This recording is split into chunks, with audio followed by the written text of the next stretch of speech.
Hello, welcome, and salutations to Den of Otaku, Den of Geek's official anime discussion series where we break down all things anime, Japanese pop culture, and all the biggest developments going on in the industry. I am your host, Daniel Kurland, and in this episode, guys, we've got Dragon Ball Fever. For Dragon Ball's 40th anniversary, we're going all in just on how the series came to be, the legacy that it's built, how it's evolved over time, and just how it became kind of this fundamental anime touchstone. Come on with me, let's jump on our flying nimbuses, lend me your energy, and let's sing Chala Head Chala together for the Dragon Ball 40th anniversary celebration.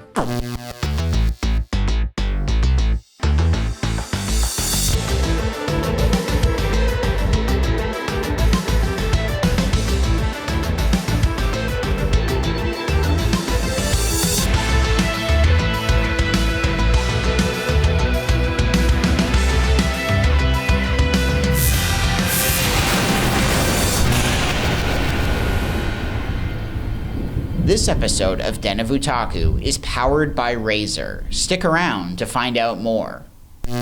I love a lot of anime, but Dragon Ball has always been very near and dear to my heart. It was a real breakthrough show for me that really got me into the medium to begin with. I don't think I'm alone in that sense. Remember my brother and I playing around in the backyard trying to do Kamehamehas to each other, and just the show, I think, it's almost become synonymous with like the battle shonen genre. It's really helped bring a lot of people into not just the shonen genre, but anime as a whole, especially Western audiences. And because it's celebrating its 40th anniversary, I thought it would be a lot of fun to just break down the show from its origins to where it is now, and just give you some interesting details that might not be on your radar about some of the nitty-gritty Dragon Ball details. So to kind of pull the clock back here, turn those hands back, Dragon Ball got started, it was first serialized in 1984, it ran until 1995. Basically, Akira Toriyama's major influences for the series were the 16th century Chinese novel Journey to the West, and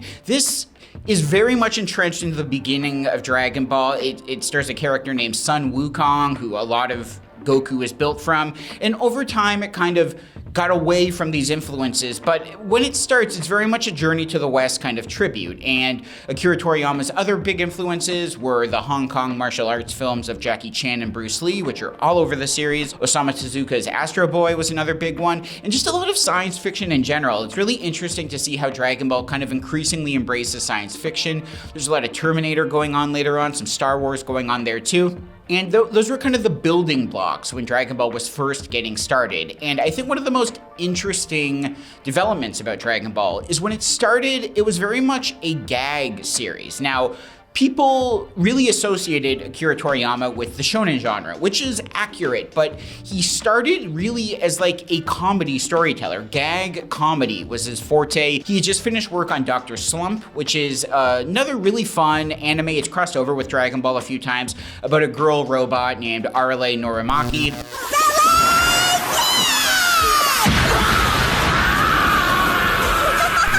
Has a lot of action in it, but it's primarily interested in making people laugh. And there's a lot of that in Dragon Ball when the anime first starts. Its priorities are definitely comedy over action, and that's very much in the first story arc in particular. And what I think is so interesting about Dragon Ball, and it's not the only series to do this, but I think part of the reason why it's had such staying power and really been able to evolve is that it kind of outgrows its gag comedy roots and becomes more of a traditional action series. And a real turning point for the show is Goku's first world tournament. It really kind of perfectly puts together action and comedy. You have him really just getting into back-to-back combat, which helps celebrate martial arts, but there's also like just a lot of really silly opponents. There's a character named Bacterian whose like main power is that he just hasn't bathed, so his like odor is so objectionable. There's a female fighter who like just gets undressed and presumes that she'll be able to distract the male fighters and get the advantage there. So there's a lot of combat, but it's still kind of entrenched in these sillier individuals. And what is so interesting about Dragon Ball is it doesn't exist in a vacuum. Goku grows older as the show goes on, and because of that, the tone gets more mature, it becomes more action-oriented, and is able to get into more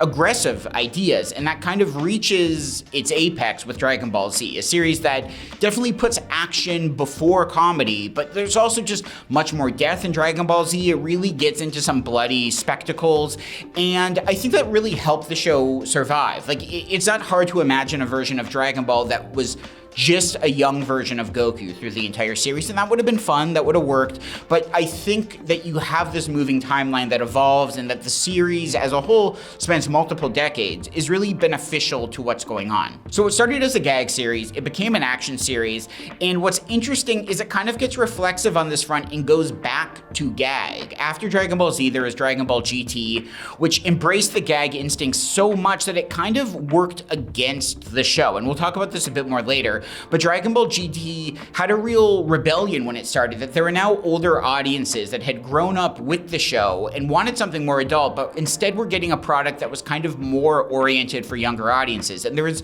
backlash because of that, and the series kind of pivots accordingly. Dragon Ball Super, I think why it became such a more popular successor than Dragon Ball GT is that it really beautifully marries those two ideas together. It is very action-oriented, but almost like Goku himself is a much goofier version of the character than what was present in Dragon Ball Z. Some people don't like that. Some people prefer the version of Goku that's in Dragon Ball Z because he's kind of more serious. Not fully serious, but just a more serious version. But Dragon Ball Super really kind of marries those two ideas well, and I think that's why Super became such a success, even though some of the storytelling can be hit or miss. And we're kind of seeing the evolution of that with the latest Dragon Ball series, Dragon Ball Daima, which really does what Dragon Ball GT was trying to do, but much better. It's very funny, it's very silly. You once again have a young version of Goku who is just juvenile and ridiculous, but it has a much higher degree of action going on. The action's incredible, the animation is incredible, and it actually kind of is like, what if Dragon Ball was an isekai or fantasy series? There's like a lot of JRPG storytelling in Dragon Ball Daima, just in terms of like going to the demon realm, visiting different towns, trying to get supplies, meeting just strangers, and that really works well for it. And I think one of the reasons that Dragon Ball has been able to survive so much for 4 decades is because it's not just one thing. It's not just a shonen series. It's not just a gag comedy series. The fact that it can take this framework and turn itself into a fantasy series is not something that every show could do. There are some shows that would just break under that pressure, but Dragon Ball has such a well-established framework that it can take its core and kind of chameleon transform into other genres, and that keeps people coming back, it keeps people interested, and it's why the show, I think, really has a greater staying power than a lot of other of its shonen peers. And I mean, Dragon Ball has influenced so many other shows. Like, it's influenced Naruto, One Piece, Black Clover, Zatch Bell. All of these are shows that saw what Dragon Ball was doing and are trying to build upon that or use that kind of formula to its advantage. Now, we've spoken a lot about Dragon Ball as a whole, but I think it's important to touch on specifically the dub of it, the English version of it, because in many ways, Dragon Ball's English version has helped it become the international success that it is today. Dragon Ball Z. This episode of Den of Otaku is presented by Razer Axon, a free application with incredible digital art to customize your desktop. Immerse in a rich collection of official high-resolution wallpapers from indie artists, popular game franchises, hit movies and TV shows, musicians, AI artists, and more. Feeling creative? Express your concepts via Axon Create to create your own wallpapers and generate matching chroma RGB effects with a few clicks. Visit razer.com/Axon today to bring your desktop to life. Special thanks to Razer for sponsoring this episode. And now, back to the show. Dragon Ball was one of the first series that was dubbed by FUNimation. FUNimation now is Crunchyroll, but they've become one of the biggest dub studios in the industry. But all of that kind of started with Dragon Ball, and it's interesting to see that when they first started working on Dragon Ball, they made a lot of mistakes. Like, Dragon Ball kind of taught them how to be a better dubbing company, that initially they would change characters' personalities, they would make reckless dialogue changes just to kind of assert their own personality in the scripts and have fun with it, they over time learned that like that's not necessarily what fans want. Fans want authenticity. They just want the original show, but in English. And they kind of pivoted and learned how to do that over time. And Dragon Ball was really just an efficient way for them to learn how to be better at dubbing. And if not for Dragon Ball, they wouldn't have been able to get shows like Blue Gender or Yu Yu Hakusho and just everything that came out of that. And I think it's really cool that Dragon Ball helped build Funimation in many ways. If there was never a Dragon Ball Z and Funimation stuff of that, I think they might have just petered out as a company. They wouldn't have become kind of the conglomerate that they are today.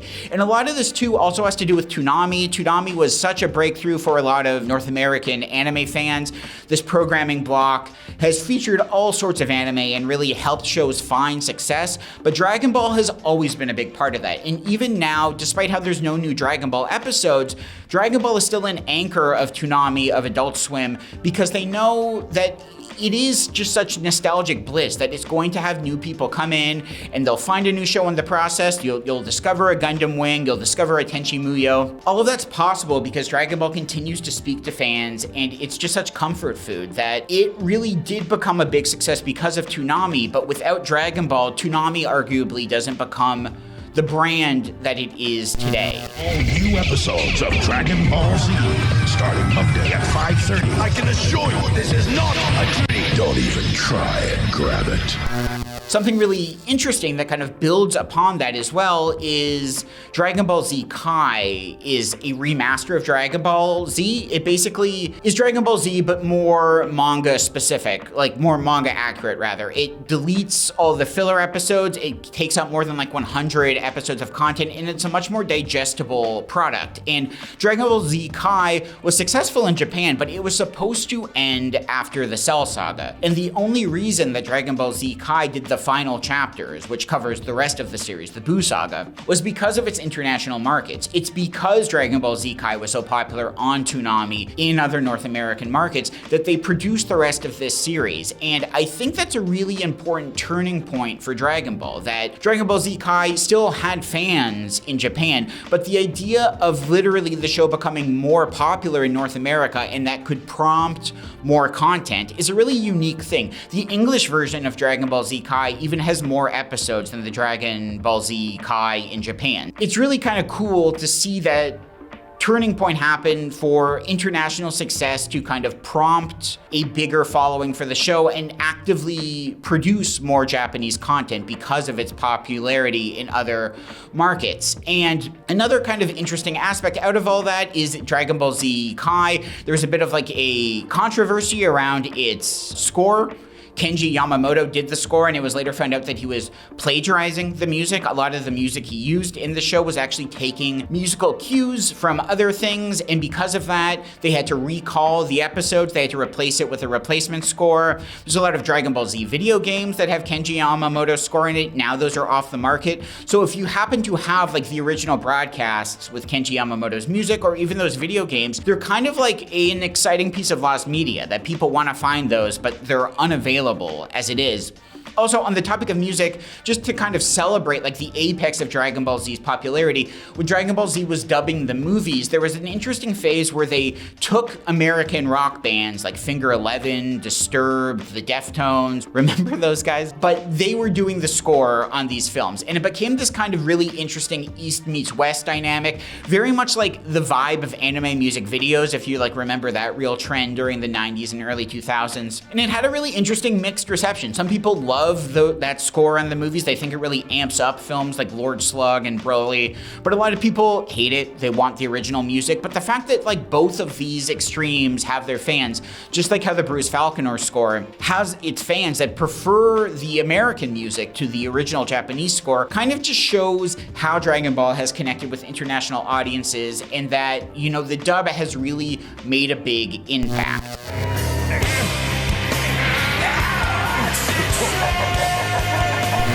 And kind of the final point on the dub is that Dragon Ball Z is a rare instance of how there are dueling dubs. When Dragon Ball Z was first dubbed, it was done, Funimation was producing it, but the dub was done by a Canadian company called the Ocean Group. They did the original voices, and then Funimation took over and started doing it in-house dub, so you have this voice change that happens during the Frieza saga. A lot of people don't know that Ocean Group actually returned to dub the rest of Dragon Ball Z for other English-speaking market. So there's like in Canada and the United Kingdom, they use the Ocean Group dub instead of the Funimation dub. And it's very rare to get these two coexisting English dubs for an anime that exists. Like, it's a lot of money going into these productions that you usually don't see. And because of that, you have different fans. There's a lot of people who prefer the Funimation dub because it's technically like the more polished and better version. Some people prefer the Ocean Group dub because like those are the first voices that they grew up with. They still have a lot of sentimentality towards that. And there are other just differences in these dubs, like the music and other details like that. But it's interesting to just have both of these. You can go online and find the Ocean Group dub if you're interested in just checking that out. There's all sorts of clips around that. But something even more interesting, I think, is the Ocean Group actually did a full dub for Dragon Ball Z Kai that was just unreleased. There are interviews with the voice actors talking about recording Dragon Ball Z Kai, but it just wasn't put out. It's unclear if they just thought that the Funimation dub would be good enough, if like something else happened, but it's kind of remarkable that there were hundreds of hours of audio and content that are just like on someone's hard drive in a garage somewhere, conceivably, that it's kind of become this holy grail of lost media for the Dragon Ball community, that this dub exists, but no one has heard it. And just the fact that something like that can go on, I think kind of speaks to Dragon Ball's fandom and how so much work has been put into it, and you just have these different kind of offshoots communities that have grown out of the dub. It's just a testament to how Dragon Ball's dub has been such a big part of the series. Actually, Bojack, there is one word that comes to mind.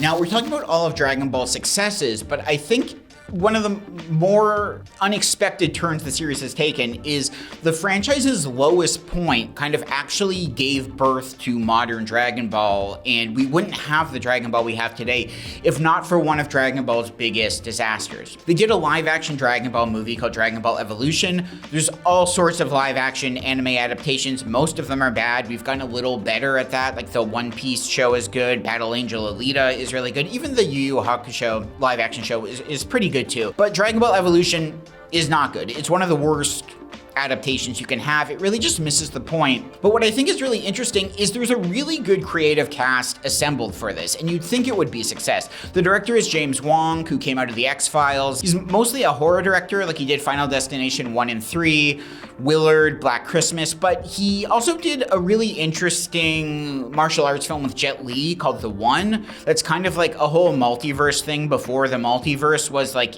being pushed down everyone's throats. So he had some martial arts experience. He wasn't just coming into Dragon Ball Evolution as someone with no action experience. And it was produced by Stephen Chow, who is like the best person if you want like farcical comedic martial arts. He did Kung Fu Hustle, Shaolin Soccer. He's so good for that sort of thing. Like if you announced a live action Dragon Ball film today that had Stephen Chow producing and James Wong directing, that would be exciting. Those are the people that should be doing something like this. So the fact that this all kind of fell apart and is a disaster is really unfortunate. And this film didn't work, people didn't like it, but the thing is, Akira Toriyama was so disenfranchised by what Dragon Ball Evolution did to the brand that it kind of reinvigorated him to return to the series and remind people what Dragon Ball is supposed to be. That if it wasn't for this disaster, Akira Toriyama wouldn't have felt the need to prove himself and return to Dragon Ball. And how that came to be is Dragon Ball Z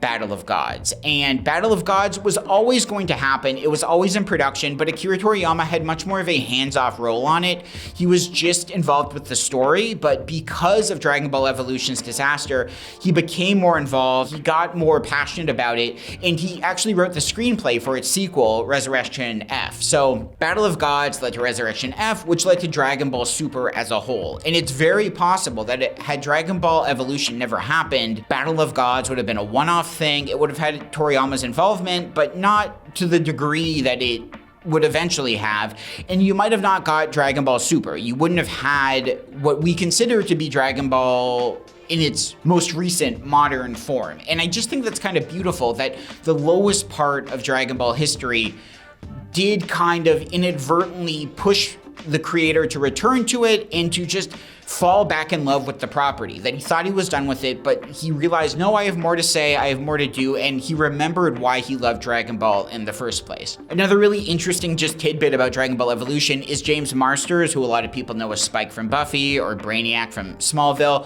He plays Piccolo in the movie, and he came into it because he's a fan of Dragon Ball. He loved Dragon Ball, he loved watching Dragon Ball with his kids, and he really did this as like a passion project and was just crestfallen when he saw what became of the production. A lot of people don't know, though, that James Marsters is actually the voice of Zamasu in Dragon Ball Super, who is one of the series' best villains. He dubbed this character under a pseudonym, David Gray, but did this because he wanted to redeem his Dragon Ball reputation. He didn't like that he was involved with Dragon Ball's worst production, and he wanted to kind of go out on a high note and redeem his relationship with Dragon Ball, so that when he's at conventions, people just don't mention Dragon Ball Evolution to him. They can say, hey, are you Zamasu? And he can be, yes, I'm Zamasu. I think that's really beautiful, that someone cared enough about Dragon Ball that he actively returned to the series to do a voice. I mean, he's not traditionally a voice actor, but that he still wanted to be involved with Dragon Ball and really put his mark on the series as a proper villain, to not just be remembered as this maligned version of Piccolo.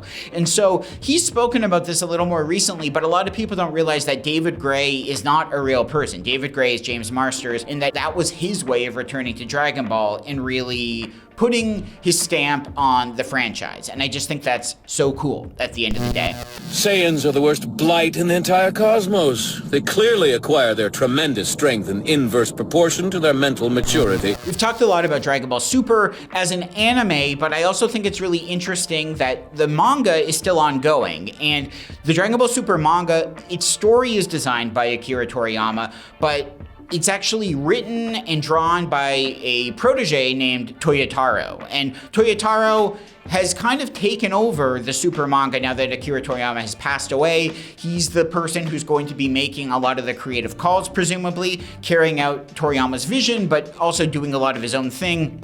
He's had a lot of control in the manga, but he started as a Dragon Ball fan. He was doing a Dragon Ball doujinshi, which are basically like self-published fan manga, but that someone who was a fan, someone who grew up with Dragon Ball and channeled that passion into his own creations and is now officially working on the series is really kind of beautiful. And I think you don't see that all the time. A lot of the times you just have like a corporation taking over and being like, okay, this is a popular artist, so we'll put him in this product. This is someone who truly grew up with Dragon Ball, was a fan, and channeled that fandom into getting a job in the series. And it's always kind of cool when that fandom can become canon, so to speak, and that Toyotaro is now like an essential name in Dragon Ball and is carrying on Toriyama's legacy. I just think that's so cool. And just one of the other kind of sticking points with Dragon Ball, we've talked about the anime, we've talked about the manga, we've talked about movies, but video games are such a big part of Dragon Ball's brand. What is it?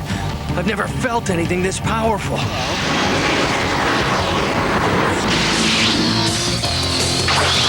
Dragon Ball Z for Game Boy Advance. It's not uncommon for the most popular anime to have video game adaptations. What's interesting about Dragon Ball, though, is there are more than 100 video games that are based on Dragon Ball. It's had so much success in this sense, and it really kept the series alive during its dark years when there was no new anime or no new manga. They were still turning out Dragon Ball video games that had original stories. A lot of what-if ideas. There were original characters that were created by Toriyama that showed up in video games as like some extra cachet, some of whom have even found their way into the anime and manga. So you have these video game characters that are now like part of the canon, and it really just helped the series stay relevant. If there weren't a steady stream of Dragon Ball video games, I think people would still think fondly on Dragon Ball, but it might have just kind of been this like retro property that they left in the past, rather than something that was always present. There was always new Dragon Ball content coming out in a way that wasn't burning people out, but keeping them excited. And the most recent example of this is Dragon Ball Sparking Zero.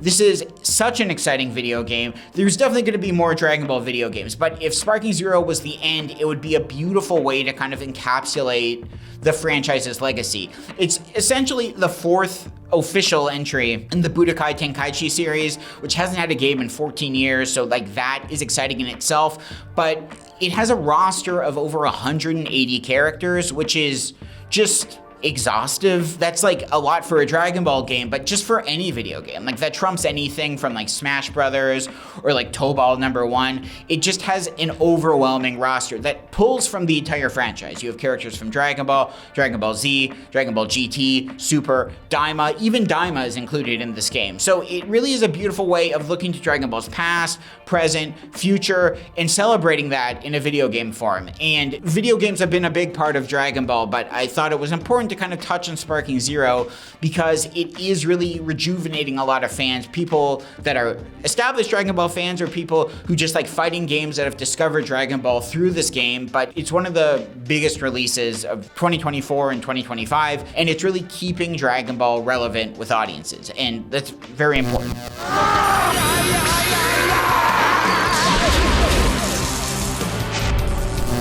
We've talked a lot about Dragon Ball's successes, but there's a very interesting situation going on right now that kind of casts some doubt into what Dragon Ball's future could look like. It's a very tragic situation getting into the legal issues and rights issues with Dragon Ball that has kind of been exacerbated following Akira Toriyama's passing in March. Basically, there's some uncertainty over what Dragon Ball's future is going to look like because a producer, Akira Ioku, who has been an important part of Dragon Ball for years. He's one of the main producers on Dragon Ball Daima. He was Akira Toriyama's right-hand man for a long time, and someone who always kind of just aired on whatever the author says should be what goes. He really supported Toriyama and just creators having control. This was great for Toriyama, but it kind of ruffled feathers with Shueisha, which is the manga company that puts out Dragon Ball. They even tried to push him out of the Dragon Ball writer's room. So what Akira Ioku did is he started his own company, Capsule Corporation Tokyo,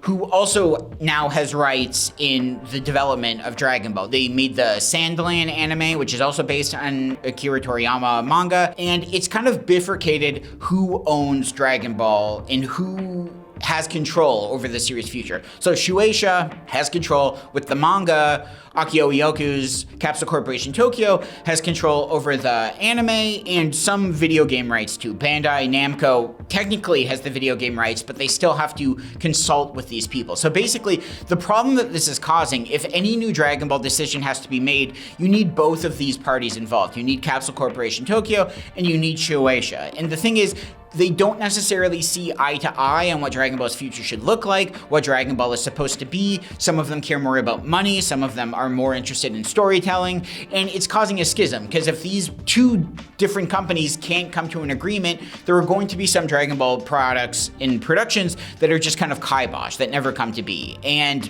this doesn't mean that there's going to be an end to Dragon Ball, but it does mean that there might just be a bit more back and forth, legalities, what the future will look like. And I mean, Dragon Ball's not the first property to kind of get caught up in these legalities. Japan's legal system and rights issues are very different than what we have in North America. But I mean, Ultraman has gone through this, Saint Seiya has gone through this, and they're still putting out new content for these shows. So by no means does this mean that it's going to be the end of Dragon Ball, but it is just causing some problems, and it's unclear if this, for instance, is what slowed down the Dragon Ball Super manga and why it's still on hiatus. There's a whole bunch of other factors going on there too, but it seems like it has slowed down Dragon Ball. It's unclear if more Dragon Ball Daima is going to happen at this point. It's been so successful. I think fans want to see more Daima, but because people now have to respond to two separate companies, it's causing issues. And at the end of the day, it's really kind of unfortunate that Toriyama's passing has put these extra hoops to jump through. It's always a shame when like content is stuck in red tape and bureaucracy, and that it's not just passion and creative control that's, you know, fueling stuff. Toriyama wouldn't want these kind of things happening, holding back future Dragon Ball material. And so it's unfortunate that there is kind of this cloud that's hanging over Dragon Ball's future, and it's unclear how it's all going to shake out. So we'll continue to report on this as more developments come, but as it stands, Shueisha and Capsule Corporation Tokyo have just put Dragon Ball's future in a very interesting situation. And Yeah, do you hear that, fellow otaku? Yes, if I'm not mistaken, I believe that's the sound of a new installment of Release the Hounds.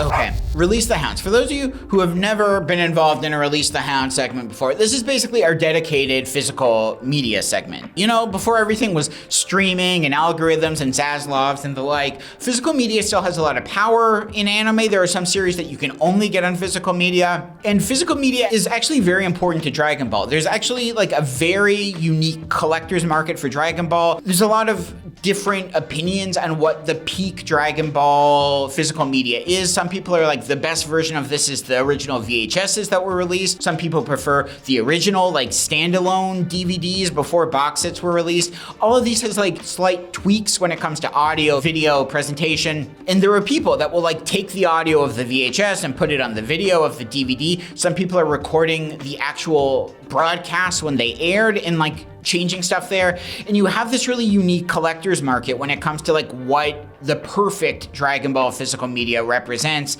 And the fact that people care so much about all of these minutiae, I think again speaks to Dragon Ball's fandom and how it has resonated with people. It's not just a show where people are happy to have it on physical media, they want the best version possible. And I wanted to talk about two new releases, the complete series collection of Dragon Ball Z and Dragon Ball Super on Blu-ray. Now, these are not necessarily the perfect versions of these series, but I think they do a very good job of capturing what made Dragon Ball Z and Dragon Ball Super so special and just as good as this can kind of be.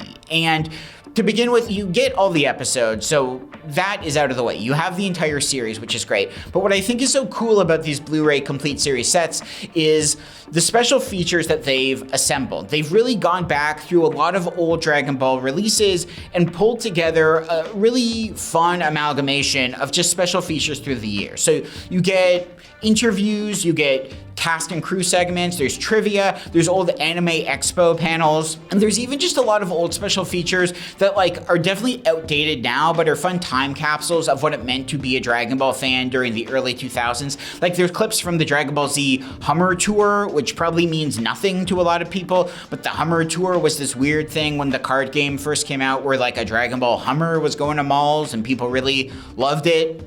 Seems weird, huh? Well, you can watch the Hummer Tour on these Blu-ray sets. But that's what I mean. These sets do a really good job of not just collecting Dragon Ball, but showing what it meant to be a fan while the show was airing, what it meant to be a fan during the 90s, during the 2000s. And I think that's really important to a lot of people to kind of preserve those memories. Dragon Ball is so steeped in nostalgia, but these Blu-ray sets show you just how the franchise has evolved, the kind of special features we were doing, and it makes you a little more grateful to be a Dragon Ball fan today. Like, it's a great idea to not just throw those special features away because they don't make sense anymore, but to kind of preserve them and just show a time capsule of Dragon Ball fandom. So once again, for Release the Hounds, we have Dragon Ball Z and Dragon Ball Super, the complete series on Blu-ray.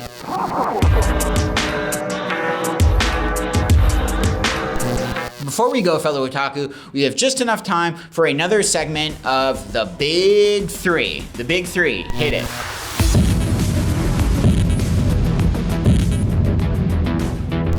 Okay, there is just so much anime out there that it's only reasonable that some stuff is going to slip through the cracks. The Big Three is our way of kind of shining a light on material that you've missed, the stuff that is worth your time. And because we're doing this Dragon Ball 40th anniversary celebration, I'm going to focus on 3 obscure pieces of Dragon Ball media that maybe you've seen, maybe you haven't, but I think are fun kind of things that deserve a little more love. So the first of these is Dragon Ball GT. We touched on Dragon Ball GT earlier. This is the first sequel to Dragon Ball Z. It was an anime-only series. It doesn't have a manga. It kind of had minimal involvement from Akira Toriyama. And for years, it was maligned. It was seen as bad Dragon Ball. People didn't like it. And basically, it turns Goku into a child again and is very kid-friendly. Like, it skews to a much younger audience, and people weren't into this. They didn't like it. They didn't like that he was trying to recapture the energy of the the original Dragon Ball. And the anime even goes through like a real pivot where they take time to kind of acknowledge these shortcomings, change things around, and bring it back to the action-centric storytelling that fans really learned to love in Dragon Ball Z. And despite how Dragon Ball GT isn't perfect, it has a lot of good ideas, it brings back a lot of characters in interesting ways, and there's a lot of concepts from Dragon Ball GT that audiences have liked to see show up again in something like Dragon Ball Super. It's just really interesting that when it came out, Dragon Ball GT was kind of scorched earth. Like Funimation's dub even skipped the first 16 episodes so it could jump right to the action stuff. That's kind of unheard of at the time. Like Funimation was really priding itself in anime accuracy, and the idea of skipping almost like a quarter of the series and then later releasing it as the lost episodes is a really bold move and kind of shows how worried they were that Dragon Ball GT's North American reception would be the same as it was in Japan. But it's really been reappraised in recent years, and I think some people even prefer it to Dragon Ball Super because it does kind of have a homier vibe, that it's quaint in like a really fun way. Super Saiyan 4 as a design, it gets a lot of love in Dragon Ball video games, and there's just like more to appreciate in Dragon Ball GT. And I think that now that people have gotten some distance from it, it is a really exciting time to revisit the show with open eyes and see, just take it for face value and be like, this might have not worked at the time, but it is just an interesting piece of Dragon Ball canon that deserves to be explored and not to be kind of hated. So, Dragon Ball GT. We end the story of the Dragon Balls with the hope that the Earth will never again see the kind of darkness that brought it close to extinction so many times. The next of these is a crossover between Dragon Ball, One Piece, and Toriko. This is the Dream 9 Toriko One Piece Dragon Ball Z Super Collaboration Special. This is a very obscure piece of Dragon Ball media. It's a three-way crossover between three shows that were all part of the Dream 9 programming block. Toriko is involved with this. A lot of people don't know about Toriko. It was kind of positioned to be a huge shonen success that kind of just petered out. Like when they were doing the dub of Toriko, they kind of just abandoned it part way because they're like, people don't care enough about this. Toriko is kind of like Dragon Ball meets Food Wars. It focuses on a gourmet hunter who wants to assemble the best full course meal, basically by killing monsters, using their meat, and turning them into different recipes. It's like a really interesting mix of action and food-based storytelling. So Toriko is a big part of this crossover. The fact that he's involved makes the crossover even more interesting because it just kind of acts like, oh, you all know and love Toriko, but I think if you watch this now, you'd be like, who is this guy with Luffy and Goku? It doesn't make any sense. But basically, this crossover special was released in 2013. It didn't get a dub until its 10th year anniversary. It kind of popped up on Adult Swim, really surprised people, but the fact that it eventually got a dub, I think really speaks to how people did want to see this obscure piece of media. It's centered around the martial eats tournament. You see what they did there? Martial arts, but eats. But basically, it's just an excuse to hang out with Dragon Ball, One Piece, and Toriko characters, put them all together, get them in combat, get them having fun, and it's just like a fun, silly crossover. But a lot of people don't know it exists. There are two parts to it. Only one of them is dubbed. It's now finally a Netflix too, so you can go on Netflix and figure it out. But yeah, just check it out. It's like a weird side story of Dragon Ball that not enough people know about. Oh, we just have to go beat up the floating fish? You got room for one more? Toriko! That hungry little guy is going on the menu. And the last thing I want to highlight is Dragon Ball episode of Bardock. This started as a 3-chapter manga that was then eventually turned into a 20-minute OVA in 2011. Basically, it's kind of just like a fun what-if story with Bardock, Goku's father, that has like time travel involved. He goes up against Frieza's ancestor. It's a really like just fun wish fulfillment power fantasy kind of thing that if you like Bardock, this is a lot of fun. What I think is the most interesting thing about episode of Bardock though, the only time it was legally released in North America was as a bonus feature on Dragon Ball Z for Kinect for the Xbox 360. Do you remember Kinect? Like it was when everyone was trying to do their own motion control thing.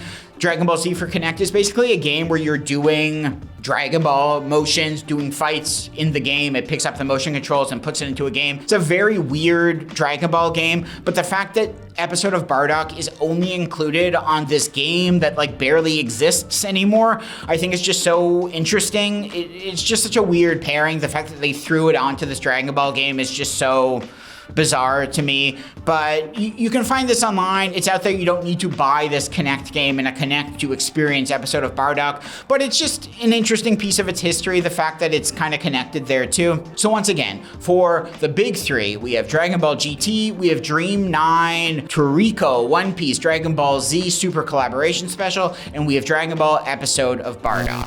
You're the one going to hell, you bastard!